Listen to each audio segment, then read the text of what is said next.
All right, everybody. Thanks so much for stopping by another live episode of Real Estate Titans. I'm your host, Greg Fowler, traveling throughout the marketplace, interviewing the top real estate professionals in our field, from realtors, lenders, builders, developers, residential or commercial, essentially gathering insight, inspiration, really drives and motivates these top producers above and beyond everybody else and what I'd like to consider a real estate titan.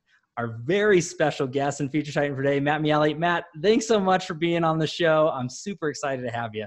Yeah, thanks, man. It's an honor. Honestly, totally appreciate you inviting me, and I'm excited to share with your audience what's going on in our world. Yeah, this is fantastic. And just Matt and I are a little bit of kindred spirits back from some of my old stomping grounds in Connecticut. So I'm really excited, all the way from the East Coast here, everybody. So this is really great. Yep, yeah. But Matt, if you're all right, let's just jump into the series of questions, get everybody to know you a little bit deeper as a man, as a professional, if that's all right. Yeah, of course. Absolutely. So, my name is Matt Miale. I run the Miale team at Keller Williams Realty. We're based in Greater Hartford, Connecticut. The team is currently, according to our statewide MLS, the #1 producing real estate team in the state. We've barely left our county, so we're growing in leaps and bounds. I started #1, everybody. I just got to say that #1. There you go. At least for the minute, right? At least for the minute. So I started the business in 2010, and it's been a wild ride. I mean, I live in West Hartford, Connecticut. Been married for 16 years. I have 3 kids. It's a busy, active lifestyle. My kids are 13, 11, and 7. And so we are on the hustle between, soccer games and baseball practice and dance and everything else that goes along with just being in the trenches of everyday life. That's beautiful. And again, going into it, obviously talking about family and being involved in the community and all those things. Matt, I want to kind of segue into the portion in 2010. Sure. Why real estate? What got you into the business in the first place? And what was your progression to your career to today?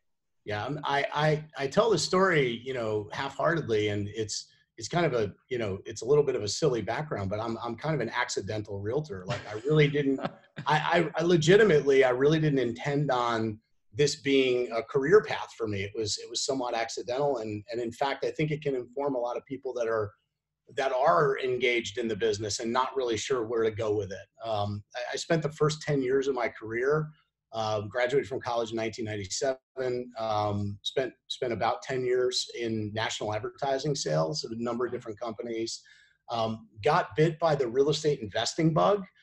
So like not unlike a lot of people, like early 2000s, saw that there was an opportunity there, thought, geez, this doesn't look like it's that complicated, because at the time it wasn't, because they were giving away money, right? And you could just sign up and go buy properties and rent them out and make money. So I started buying investment properties. Didn't take me too long to realize that if I got a real estate license, I could self-represent, and that was, some real opportunity to make additional cash. So I did that, and that was 2006, very end of 2006, that I got a real estate license. Okay. I still had another job. I didn't really intend on utilizing that for the purposes of representing clients. I thought I'd just use it myself. And, shortly thereafter, the market collapsed, and the, portfolio of investment properties that I had over leveraged and bought myself into was worth 60% of what I had paid for them. Wow. So, a world of building a life savings, at that point in my life, maybe, equity that I thought was somewhere between $500,000 and $700,000 was like gone overnight. Ouch. And so, at that point, I had 2 kids. They were both under, 4 years old. Mm-hmm. And I had relocated from a major top 10 market to Hartford, Connecticut. I didn't have an MBA. I didn't have a law degree. And I was accustomed to making a certain amount of money. My job went away. And so I suddenly had a real estate license. And I thought what's wild about it is that it was really this sort of mental process of coming to terms with the fact that my life had dramatically changed really, really quickly. Like the path that I thought I was on was really going to be very different. And so I I leaned into that. I just said, okay, well, look, I gotta make money. And I know I've got, a history of selling of real estate. So I know how to navigate this. I've made every mistake there is because I've done a lot wrong, right? So I could probably help some people. And that was really how it started. Like I just started telling people that I could help them. And then I really just did it. I just made sure that anything that I could do in order to help people through that process, I showed up all in. And that was, again, you're talking 2008, 2009, as I started, really kind of getting into this business. And the business that was there to be had was short sales, pre-foreclosure. I didn't get into REO because I was too inexperienced, right? REO agents were the ones that have been around forever. So I built my business by sitting at living room tables with people who were upside down on equity and had no solutions and no options, and had done everything right up to that point in their life, right? They had saved their money. They had put 20% down on a property, but when that property was no longer worth what it was worth, they lost all the equity, and then somebody lost a job. And then before you knew it, those people were now upside down, couldn't afford the mortgage because they had one income instead of two, and they needed to get out, right? And so that was, for me, that was the biggest bulk of what I did from 2008 to 2011. We just went and talked to people and said, we can help you. And then the first short sale I ever did, I'll never forget it because it was early. Like it was before it was part of the people didn't even know what they were, right? It was 2007. And I had a client, and it was just the house. It was just massively over leveraged. And I didn't even know to ask the question because it was just so unusual that someone would be upside down in equity, that we got an offer on the property. And when I sat with the owner, she was like, well, who's going to pay the mortgage? And I'm like, wait, what do you mean? Like, we'd already priced. She's like, well, I'm going to sell it for that price, but I owe more to the mortgage company. And I was like, wait, what? Like, how are we going to solve this? And I literally picked up it was GMAC Mortgage. I just called the customer service number. And since they had so few of them, it was like, somebody answered and was like, oh, hi, this is loss mitigation. And I was like, wow, I really need some help. I'm a real estate agent. And that person talked me through it from start to finish.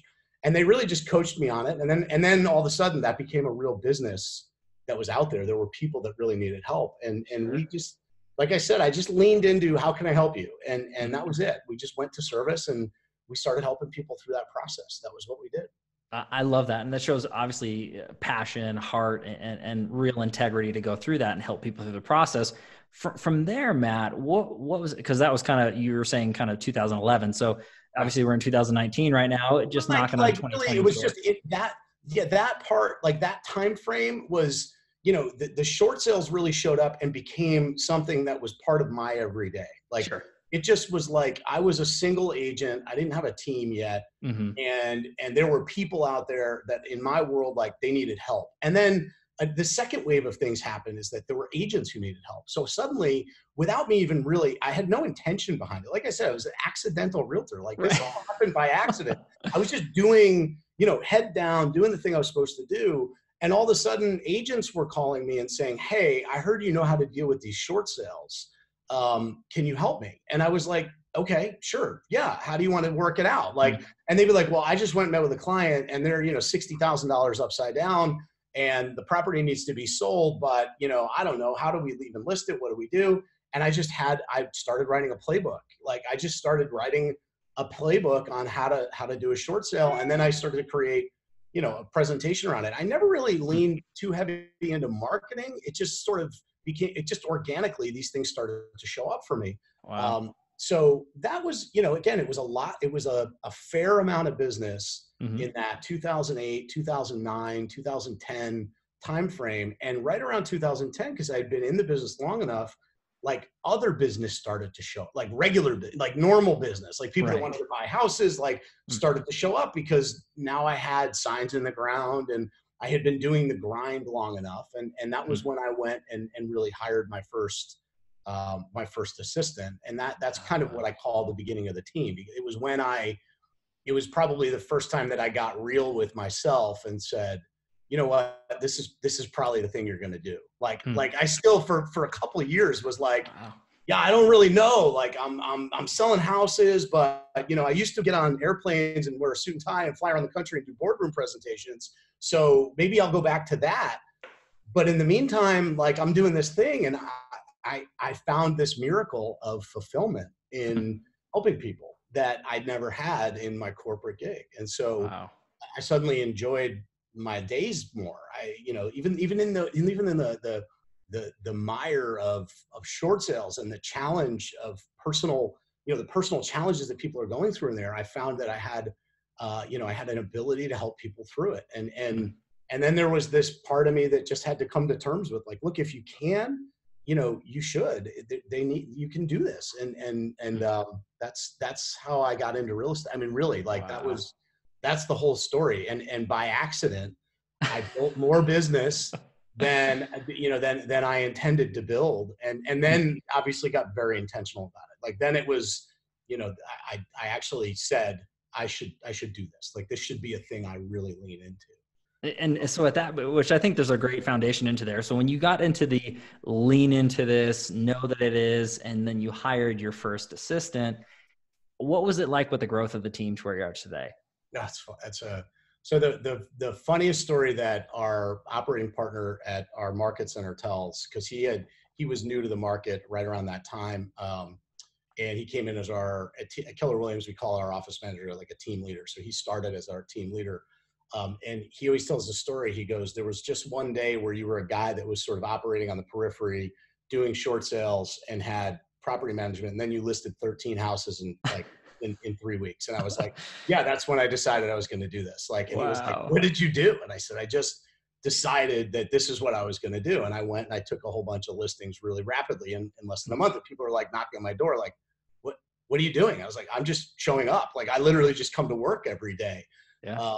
And it isn't, you know, I think that's, you know, you probably find this amongst all the people you interview, right? Mm-hmm. That it's not really much, there's not a lot of magic to what we do. It's really just about putting the customer at the middle, showing up, doing the work, you know, being the person that your clients need you to be when they need the support that they need, and getting them from wherever it is they are to wherever they want to be, whether that's through a sale or a purchase. And that was it. I just went to work every day.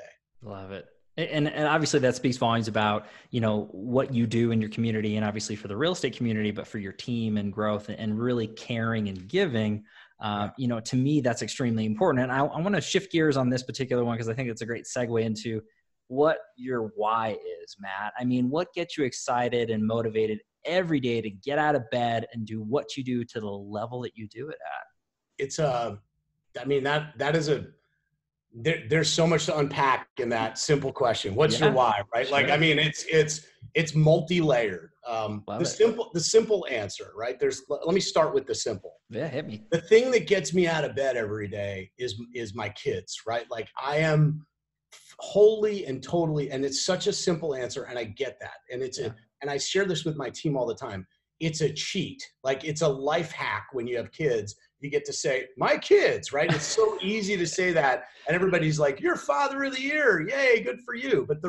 But fundamentally, that's my motivation, right? I am driven by creating outcomes for them that I define as choices. I want my children to have more choices. I don't care like ultimately where they wind up in life, as long as they're happy and they're in charge of making the decisions. Because that story that I told you about my career, oftentimes it felt like I had no choices.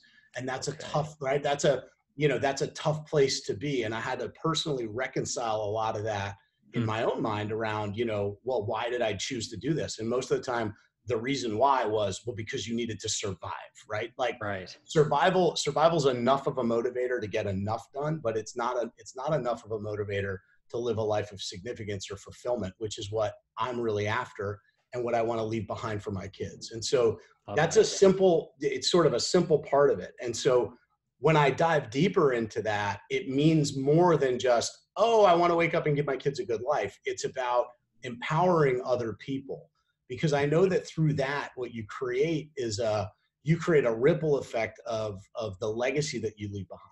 And it's, wow, well said. it's, it's such a big conversation around a real estate podcast, right? Because people will, and this is what I try to tie my team back to all the time. What's amazing about this business, the thing that wakes me up and gets me fired up about the business I'm in, is that you can have a real crappy day any day of the week in real estate. And the next day, you can have the best day of your life. Right. You can change your life in this business in 90 days. Like you can literally change your life if you decide that you're going to do the work you need to do, show up the way you need to show up, and support the people around you the way they need to be supported. And it is purely of service, which is everybody can be of service. And so, when you're in that sort of like, woe is me, it's not happening for me, it's taking too long, just remember, like, you're literally 90 days away from a completely different outcome if you decide to change whatever activities and behaviors you're dialed into on that moment. And so, that's what I'm constantly talking about. And Gary Keller, right, he's one of my mentors. He teaches us you can be anywhere you want to be in 5 years in the real estate business. And he's got all these examples of people who've done that, right? Who've literally been at one place and then 5 years later, they've got these monumental lives. And so I just really try to remember that if you can change your life in 90 days, change your outcome, then you better have a really big goal for 5 years from now, because if you can be anywhere you want to be in 5 years, like who are we to keep it small, right? Like let's go do something big. Let's go actually create something bigger. And that's the why, like, because we can, right? Because we can. And, we're not clocking 9 to 5 jobs here. Like we have unlimited upside in our business. Where else do you have that? Very few places. I mean, and everybody who's watching or listening to this, I mean, hopefully you're feeling the energy and the passion behind Matt. I mean, it's coming, it's just oozing out, but you're so right there. I mean, what an amazing opportunity if you put the time and if you're consistent and you really, really go for it. Sky's the limit. There really are no limits. And when it comes down to it, it's not about transactions. It's not about volume. However, the more you make and produce, the more you can give, the more you can support and further those goals above and beyond ourselves, right? Totally. Your family, the legacy you're leaving, your team, the industry itself, you're setting that higher standard, which to me is amazing, Matt. Yeah, this industry is, we know the attrition rate is very high. We know that people get into the industry. They think it's easy. They think, it's about, I like people and I like houses, right? And it's like, okay, well, that's a baseline, right? But like liking people, liking houses, there's this other thing that has to show up, which is like, what are you willing to commit, give up, and put into it in order to get the thing that you want or provide the service that you want? Sure. And most people are not willing to do that, right? That's just the real story. So you've got to be aware that in order for the high reward in such a low barrier to entry business, because let's face it, it's a low barrier to entry, right? Like I always joke when people come to me and say, I've always thought about being a real estate agent. And I say, well, have you ever taken a 100 level college course? Because if you haven't passed, you can be a real estate agent, because that's effectively what the principles and practices class is. And I'm not demeaning real estate agents. I'm just saying that, like, we have to be conscious of getting into the business and then getting successful at the business are two monumentally different things. Well said. Getting in starts it. And we do, I think as an industry, we have an obligation to help these agents that come in to do a better job of getting up and running faster or getting out of the business faster, because there's just way too many people that put themselves in harm's way watching podcasts like this and hearing like listening to the high story, but not understanding that, like, to get there, the 14-hour days stacked on top of each other, on top of each other, on top of each other for weeks on end, the years without taking a weekend off. By the way, I don't tell anybody to do that. Like, there's better. The way I did it is not the way to do it. That was crazy, right? Like, but that was all I knew. But there's better ways to do it. But you do have to be aware that because it's such a low barrier to entry, there's really only one ticket you get punched in order to get successful, and that is working your butt off. Love it. That's it. That's the only ticket. Like, there's no magic. Like, there's no magic marketing. There's no social media. There's no new thing that's going to show up that's going to suddenly take you from, not working very hard to suddenly massively successful. Right. I Right. love that. I love that you're saying that. And there's so many people that are digitally my piece of nodding their guidance heads, at this point, and agreeing with that, and then saying, okay, yes, Matt is absolutely right. This segues beautifully into the next question, Matt. So if you could look back at your career thus far and pick or choose one or two things that you added to your business that took it from one level to the next, what's that look like for you? Whether it's on a personal side, on an individual producer, or as a team lead and running that team. I mean, what advice would you give along those same veins that you're already kind of going down? Yeah, I mean, there's kind of two fundamental things that I think every new agent really, whether they're new or they're building a team, or that you have to get really conscious of. Number one, to build a big business, it's not going to be about transactions. Like, it is not going to be about one check after another or one house after the other. It's going to have to become about other people. Yeah. That's a really hard leap to make for people. Because we start in this business at a level that is, it is survival for most of us, right? We get in, right, and it takes a really long time to ramp up, right? To get to a place where we have some income. At best case scenario is 3, 4, 5 months before a check starts showing up with any regularity. You've spent a bunch of money to get there, right? And so it takes a while to do that. And so often agents are in that survival mode of just trying to get to the next closing for a year, 2 years, 3 years. Once you get out of survival and you get to stability, you sort of you're guarded. You're like, man, I'm stable right now. Like, I can't give up any of this. Like, I got to keep it all. And I think what agents don't realize is they're losing opportunity by not inviting other people in and helping them to get successful faster. Because the sooner you get that machine working and you can really go grab somebody by the arm and say, hey, come with me, I'll give you as much as I can, the faster your business will grow. So you've got to make it about other people. The other thing that agents have to do is you've got to shift your mindset from being a transactional realtor to a business owner.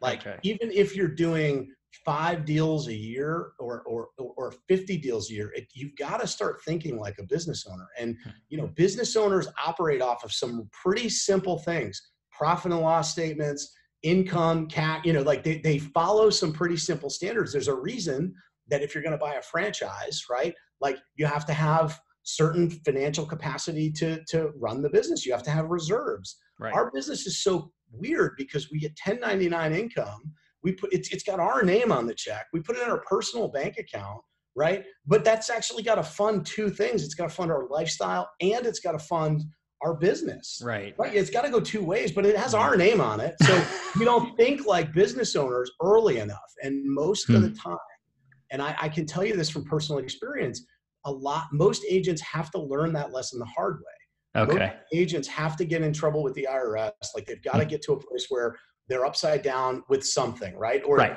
because our income, again, does this too, right? It's up and down, it's up and down. It's high months, low months, but we always live to the high and then we suffer through the low. And if you run like a business, you can actually start to look at the seasonality of it. You can start to look at where the income is coming in and where it's not coming. And that to me, those 2 things is, if you can make it about other people and you can actually lean into running your business like a business, start thinking about it.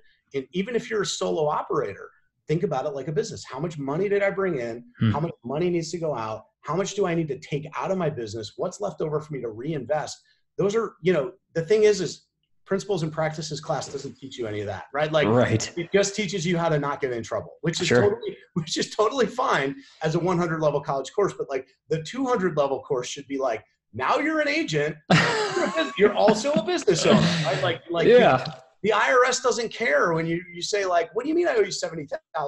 Like, and obviously, this is all personal stuff. I mean, I lived through this. I went through this same crisis personally. Well, and Matt, but going through that, I think that's huge advice all the way through and through. Anybody, whether you're new or seasoned, but when it comes down to it, I know that you're looking at treating this like a business and profitability, and you're heavy into systems and tools to really grow and scale, not just your own business, but again, helping the industry. But I did want to mention REProphet. Yeah. And Yeah. so would you mind bringing that up a little bit, chatting about that? So I have another company, which is a software platform built and designed specifically for real estate agents to help them with their bookkeeping and accounting. And it's designed literally to give an agent a platform where they don't have to go and learn how to be a bookkeeper. Right. So let me, the backstory behind this is that in 2011, when I really kind of leaned in and said, hey, I'm going to go do this. And I took those 13 listings, and then that culminated in a real business. I went and got a buyer's agent. I got an assistant. And at the end of that year, so January of 2012, I got my 1099. And my 1099 said that I had made $330,000 the year before.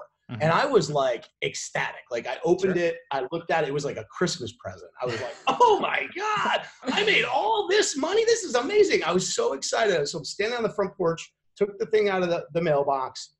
I'm super excited. I kick open the door. I'm like, honey, you're not going to believe this. Look at how much money I made.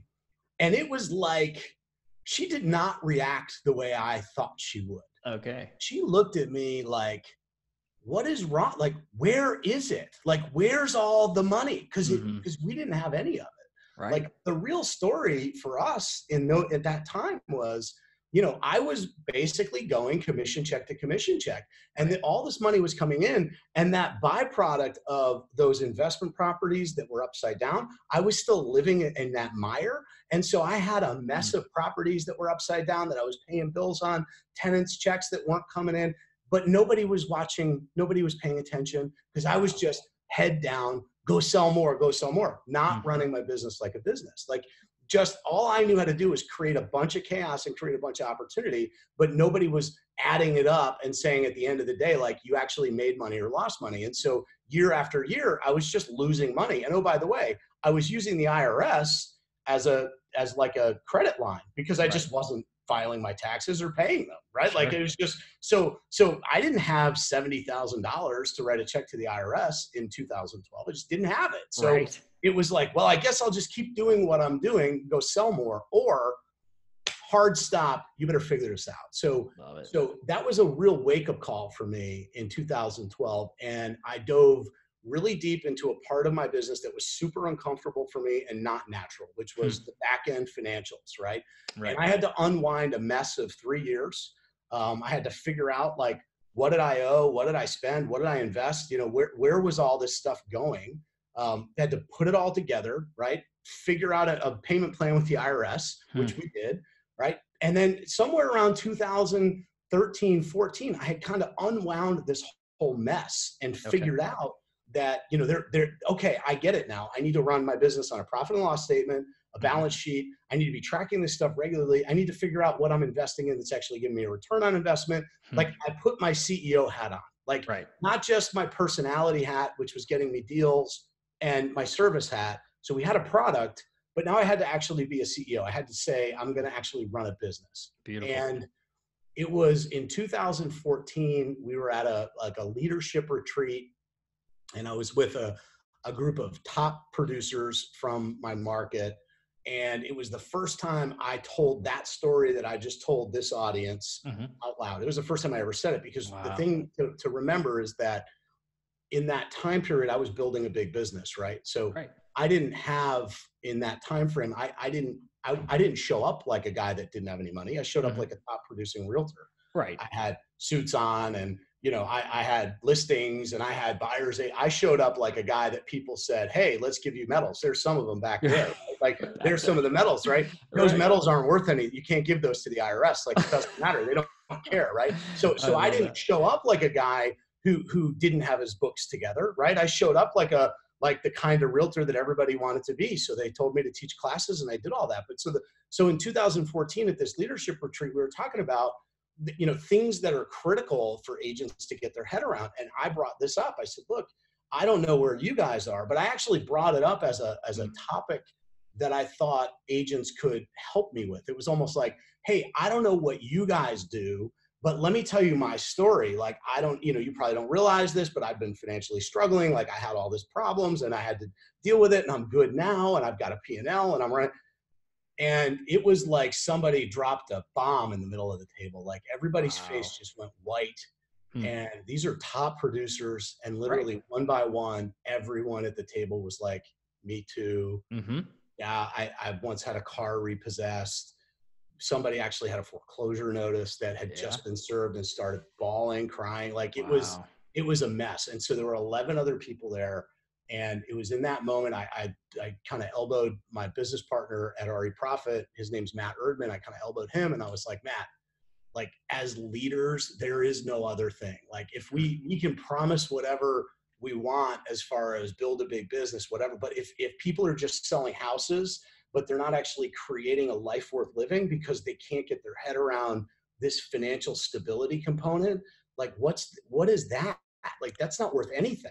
Right. So we set out to solve that problem. And initially we didn't set out to build software. We kind of were thinking like it's training and education, right? Maybe it's getting a partnership with an accountant or something like that. But what wound up happening is we realized like, look, if you look at the behavior profile of a highly successful realtor, like, and you look at the behavior profile of a highly successful bookkeeper, like that's not like the Venn diagram of those two people. It doesn't really cross over in a lot of places. Right. And so what we figured out is like, you've got to simplify this bookkeeping and accounting process to such a level that any agent running a highly productive business can literally plug in, see the numbers they need in real time, not have to do any manual entry, not have to do anything, just literally see it, match it up against a budget that tells them in real time, are you on track, off track, what's your tax liability, and like instantaneously do that.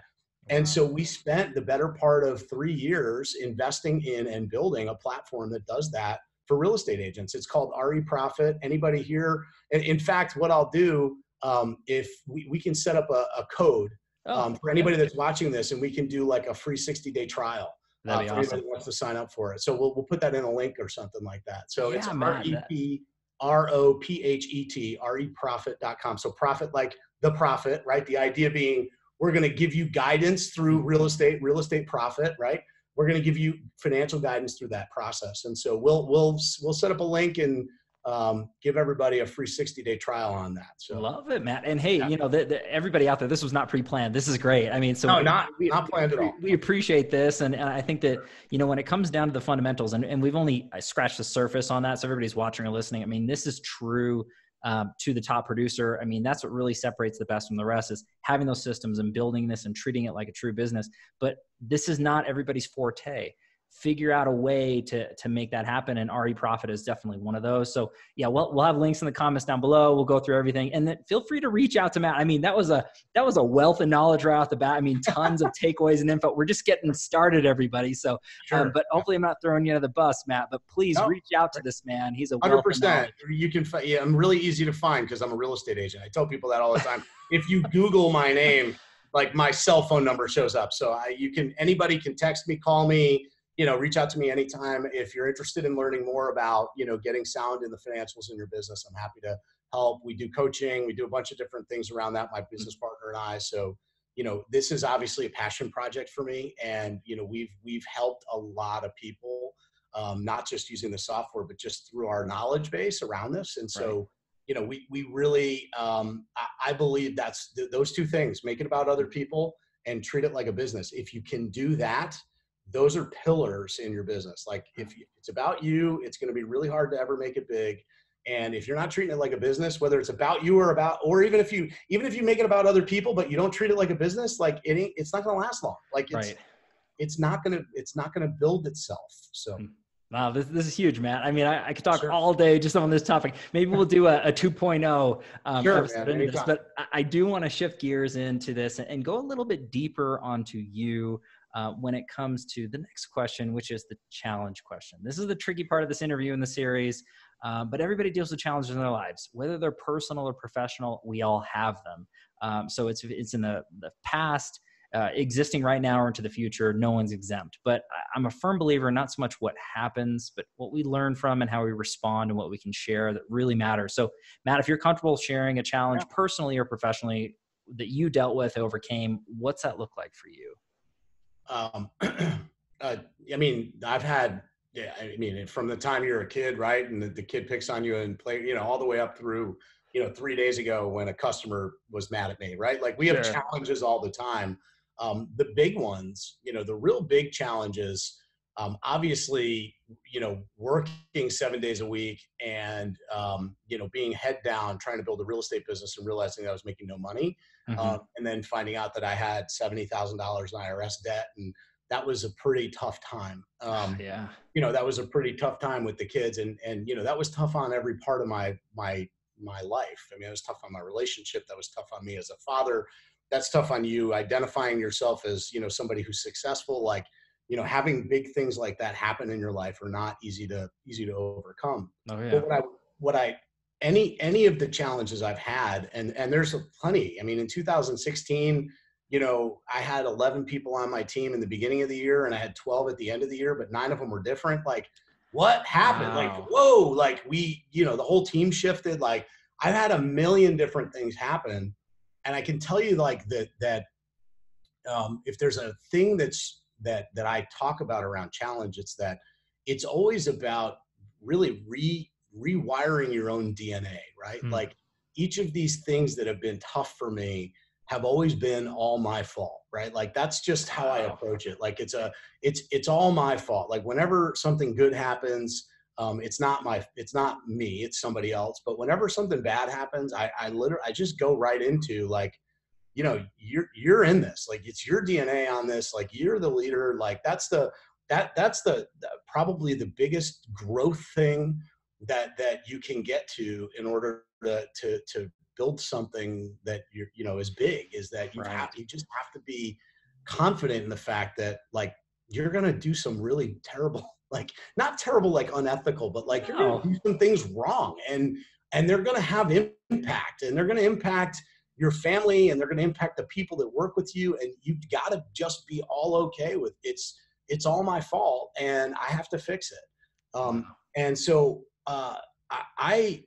it's actually kind of amazing because it's liberating when I don't really fear, I don't fear screwing up as much anymore, because I'm just aware, like I own it. Like when you own it front to back, top to bottom, what difference, you're going to, it doesn't matter. Like, just, you're never going to be any worse off than you are today. Right. Like from a growth standpoint, like, sure, you can make dumb investments or you can do some things that'll set your business back. But like, if your real mission in life is personal growth, which for me, that's probably what I could say it is.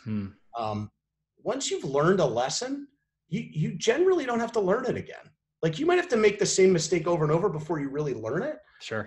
But once you've learned it, like you can be really confident, like you just took a step forward. And so every time I am faced with one of those challenges, I immediately go, who do I need to be, and how do I need to rewire myself in order to figure out how to get through this so that I never have to do this again? Like, because this sucks. Like whatever this sucky thing is, I don't want to do it anymore. So if it's, turnover on the team or people on the team not being fulfilled or not, customers being unhappy, whatever that challenge is, personal, business, even in personal relationships, like I just approach it and go, okay, this is all my fault. Like, how do I fix this? Right. Like, how do I show up differently?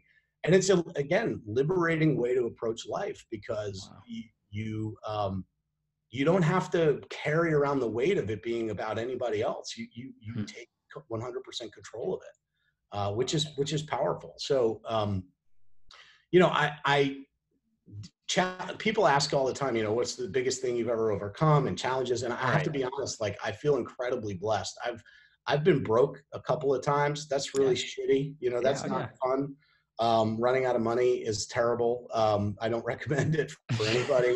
Not something you'd want it, to go. No, I don't. And again, I've learned that lesson. Like, I don't think I'm ever going back. Like I've set myself up now. Like, I think I'm okay, but that's terrible. But I really am, like, on the scheme of it, I've been really blessed. I've got amazing, I've got a great family and everybody's healthy and, we're good. So, I feel like anytime people ask me about challenges, it's like, I don't have real problems. Like, it's Right. hard. I mean, there are days when I'm like, man, I just want to go like out on a sailboat and hang out in a lake for a day. But, Sure. at the end of the day, like the biggest challenges for me are surface ones. There are people that Mhm. have like real problems. And Wow. I think my job is to go help them. Like that's because I got the luck, I got lucky on a lot of things. So.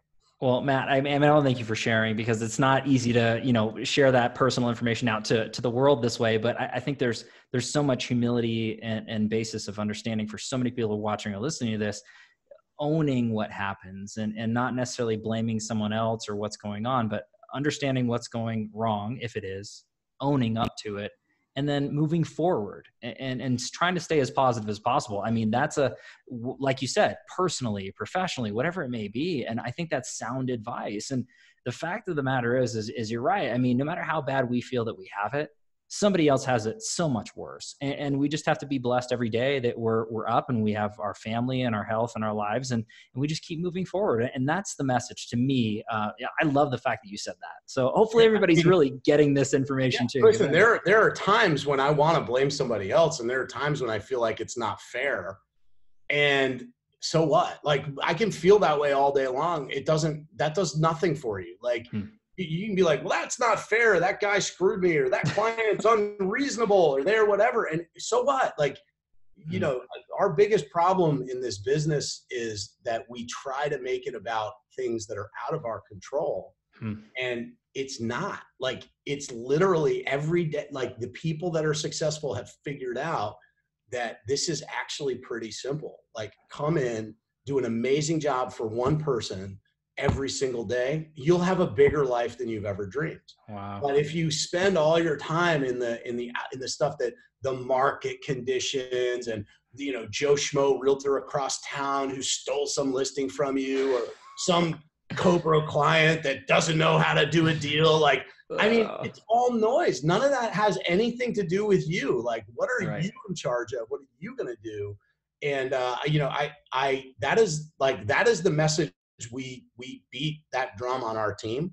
My agents on my team are probably sick of hearing it. Like, yeah, okay. So what are you going to do about it? Like, we like snap out of it is one of my things. Snap out of it. Like, I know what to tell you. Like, if you either can do something about it or not. And if you can't do anything about it, then why don't you just pick up the phone and go get a new client? Because that's the other thing is, like I talked about it earlier, you're 90 days away from changing your life, but if you lean into it, a full pipeline of opportunity is literally a cure for every real estate problem. Like, wow. Right? Like if you have 30 listings and 15 active buyers, and one buyer calls you up furious with you and they're unreasonable, I guess we're not a good fit. Like it's a cure for everything. But what we do is we get hung up on like one deal at a time, and we can't get out of it because we're too invested in it. We're too stuck in it.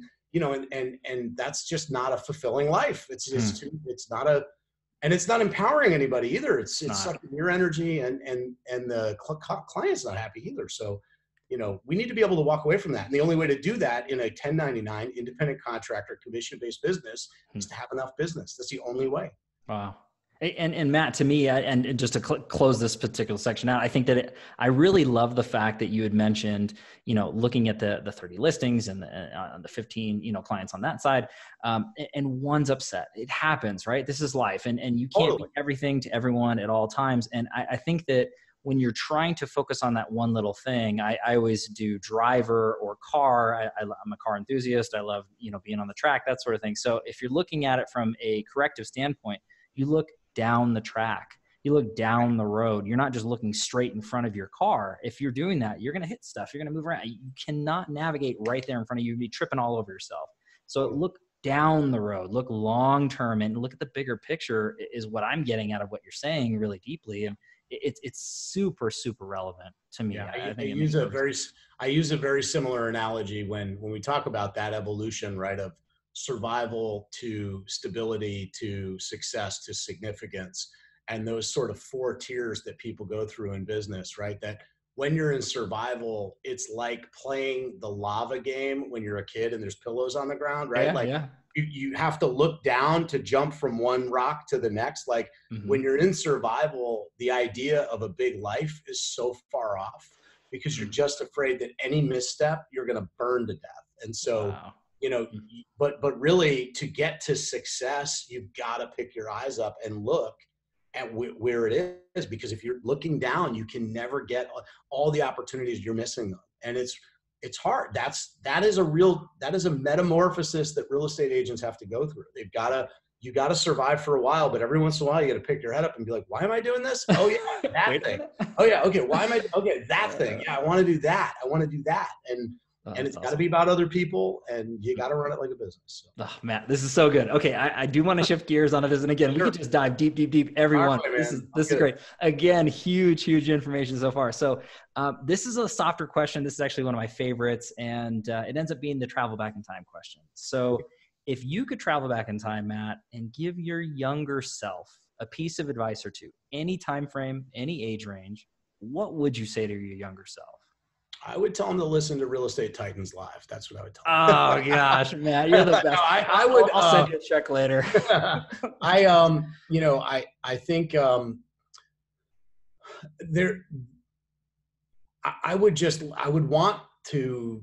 advice would simply be like, don't take yourself so seriously. Like I think when we're younger, we and it really goes back to that, that piece I said earlier, that it's when we're young. When I was young, I was very ego driven. I wasn't driven by understanding that, the gifts that we have, whether they're, you believe in it's a God given or whatever, but the gifts that we have are here for us to share. And when you're in your ego, right, when it's all about you, and it's all, you have a really hard time giving them away.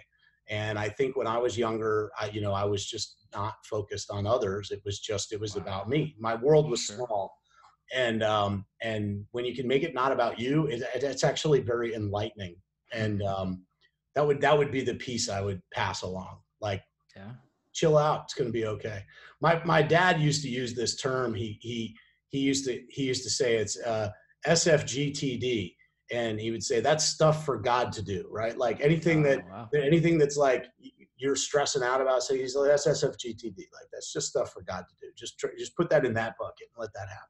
Wow. We're not a particularly religious family, but that's our version of God, right? That's our prayer. But Matt, I mean, I love that. And that's pertinent advice for everybody who's watching or listening to this, myself included, and not just young Matt and going through. And it's not the easiest thing to look at, but in true reality, the sooner we get to that point where it's above us and it's different, and it's not just about our ego and really our own goals, when it's bigger than ourselves, that's where things really start to light up. And you're a true testament to that. I mean, look at your life and look what you've accomplished. I mean, if anybody doesn't believe that or doesn't think about it, look, it's not about us. It's about everybody else. And I think I don't know if it's Zig Ziglar or, help enough people get what they want and eventually you'll get what you want. That's so true, right? I mean, just help others, be a servant to the world and try to give and really try to make a difference in a positive. The rest of it will work itself out. And that is, again, the gift of this industry. Like, I think about, if you want to be in a service industry where you actually get to make a difference in people's lives, like, well, how many of them are there that you can get into for, under $2,000 in a 100 level college course? Like, there's not that many. Like, I don't know what else is there. Like, you can do this business and you can really have a servant heart and go out and make a difference for people and make a difference in your community and impact the way things are. And also, the personal component is you actually get to live a life that you want to live, but through that, which is, that's a gift. That's a real gift. I love that, Matt. And again, everybody, this is huge stuff coming through and through. And I actually want to shift gears onto this particular question. And this is a great segue. This is a crowd pleaser for the audience, whether you're watching or listening. This is one of the favorite questions that comes through. Everybody wants to know what the Titans are doing or have done to feed their mind, to constantly grow, to become a better professional, that way growing and scaling, but with your mind. So I always lead into it with books you're reading or have read, podcasts you're listening to, influencers on social media, coaches, mastermind groups. Matt, how are you feeding your mind? I love this question. You know, everything that I do around personal growth is usually involved with personal relationships. I mean, fundamentally, I'm a people person. I enjoy company of other humans. I like that. I can tell, Matt. I like being around people. And so, I probably have, 70 unread, unlistened to books on my Audible and, probably another 100 on my Kindle. And, I could name a dozen books that I've read this year that I think are amazing. But the real personal growth for me comes with getting into rooms where I can have conversations that challenge my thinking. Wow. And this has been like a path for me. It's been a pattern. Like anytime I wanted to be challenged, I would look around and say, where is the room that I need to be?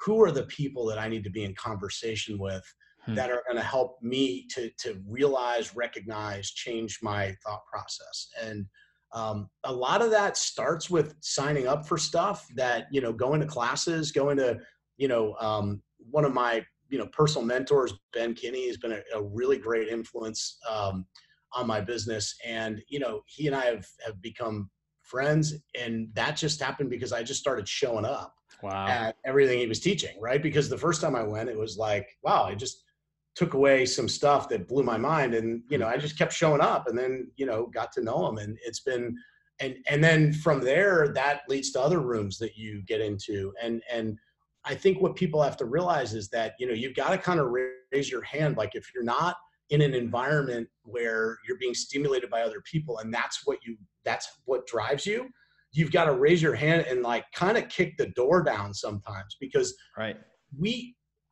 I know for me, there was a big period of time where I would wait to be invited, right? Like, oh, well, I don't want to be, you're not going to get invited. Like nobody's going to know. Like, it's just like it's just true. Like it sucks. But like we wait for somebody to be like, that guy's great. Let's get that guy in here. Like it just doesn't work that way. So you have to self-advocate if you want to get into, high level conversations.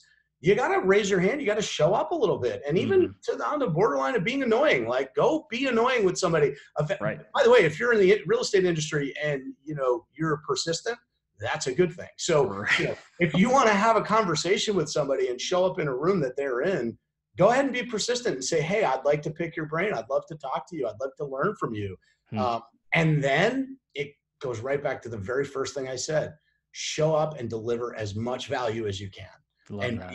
Be as service focused as you can with those people, because that matters to everybody. And then the flip side of that, which for me, how do I film? It's the Tony Robbins, I guess doctrine, right? Where he says you should be spending 30% of your time with people who are your mentors, 30% of your time with people who is probably 33% if you're being exactly accurate, right? 33% of your time with people who are your peers, and 33% of your time mentoring others.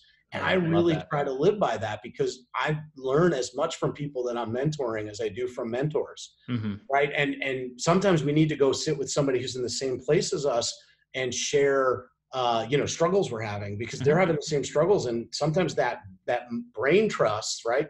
1 + 1 = 3. Like you get more out of it. So for me, that is what I lean into. And obviously, I listen to a lot of podcasts, I read a lot of books, but the personal growth for me comes from interacting with people that I want to be around. That's the deal. I mean, when it comes down to it, that is absolutely brilliant. And it seems so simplistic, but at the end of the day, there's so much knowledge and expertise that's coming out of that. I mean, the first portion, and you mentioned into that, when you're getting out of your comfort zone and surrounding yourself with, I don't want to say better, smarter people, that's thrown around a lot, or if you're the smartest person in the room, get out. I think there's a time and a place, but you do need to learn from others that motivate you and push you. You also need to give back, as you said. So that 33%, there's a time and a place. You had mentioned Ben Kinney. I mean, we haven't had him on the show yet, but he's an amazing mind and producer when it comes down to that. Learning from people like that, learning from people like yourself and the other feature titans on here. I mean, everybody has a perspective and some knowledge basis. So I absolutely love that. Getting in front of those people. The opportunity portion, I really love that you had mentioned. There's that old adage, if opportunity doesn't knock, then build a door. I mean, you're literally building that door. No one is going to reach out to you and say, yeah, this guy, go after it. You want to go get it. And I love the fact that you're mentioning that. I mean, this is all very applicable and honest advice from a top producer who's literally walked the talk. Matt. I mean, that's why this stuff is so amazing to me, and hopefully everybody out there who's watching or listening. But yeah, and it is, you know, Ben makes a joke because I pestered him for like 3 years to get an audience. Sure. And for real. And like, he just blew off the first 60 texts I sent him probably. No, shout out to Ben if you're watching. I wasn't quite 60, but you know, like there was definitely it was funny. I was like, yeah, I'm going to not go away because like I've learned a ton from you and it means a lot to me. And like, I'd like to be in conversations that like that more frequently.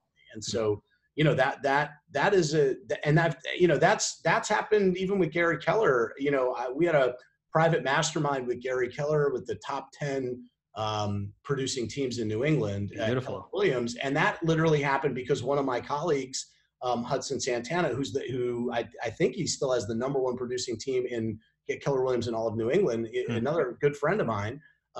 You know, we had a private mastermind and Hudson he kicked the door. He sent an email to Gary and said, let's get this group there. And that happened. Right. And it was like, nobody was inviting, you have to show up. And so the advice to people out there that want to get in a room is like, you know, well, show up.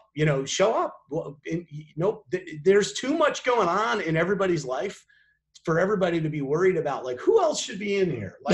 Like, you know what I mean? It just doesn't happen that way. We want it to happen that way. We want that because we're ego driven, but get out of your own way, right? Go where you need to be, go learn what you need to learn.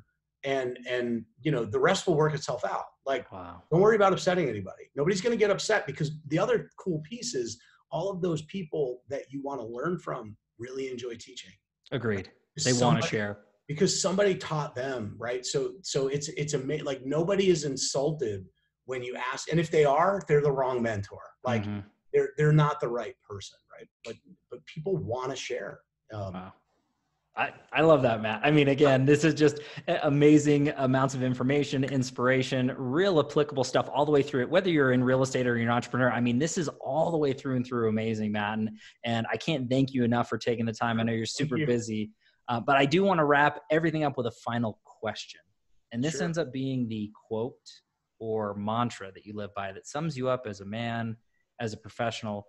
What's that look like for you, Matt? So our team mission statement really was born out of that same question, which was what am I doing all this for? Right. And the team mission statement is we empower people, the people we serve and those we serve with. And that to me is the embodiment of what I'm trying to do. I don't really, you know, I'm not driven by one more sale or commission check or anything like that. It's the idea that if somebody can be in my space and I can empower them, whether that's through their career, through their business, through their real estate transaction, in their relationships, that is a very fulfilling life for me. So it's about others and it's totally selfish, right? Like, I'm totally fulfilled by empowerment. Like, when I can leave a room and feel like I left it all on the table and a bunch of people in there are better off than when I wasn't there, then that's what I hope to do. And so, you know, and it's funny because it is this, you know, it's this pendulum swing in life. Like, we're trying to do that. We're trying to do that with our family. We're trying to do it in our business. We're trying to do it with our team, but it's a guiding mantra. Like, it's literally, it works to everything. Like, you can ask yourself in a situation, am I empowering the people that I'm in business with right now? And if the answer is no, then you're doing the wrong thing. Like, and I know when I'm not in a mode where I'm empowering other people, where I'm not giving them tools and something to work with, then I don't actually feel good about it. Like it doesn't, it's like a weird kind of subconscious, not good feeling. So so that's my parting, I guess, what do you call that? Guiding light, right? That's my guiding light. Yeah. I mean, Matt, you truly nailed that, exactly what you were just saying, and making an impact and building and feeding and growing. And I know the audience, myself included, felt everything you did. You left a huge impact on everybody here. That's my humble opinion. It was an honor to have you. You are an official real estate titan, my friend. I'd shake your hand if I was there. Yeah, so again, thanks everybody so much for your time and attention, your love and support as always. If you like what we're doing here with Real Estate Titans, please don't forget to like our Facebook page, subscribe to our YouTube channel, and have a listen on iTunes, Spotify, and Google Podcast. Live every Tuesday and Friday afternoon, a different Titan, a different location. We'll catch everybody in the next live episode of Real Estate Titans. Take care. Thanks, Greg.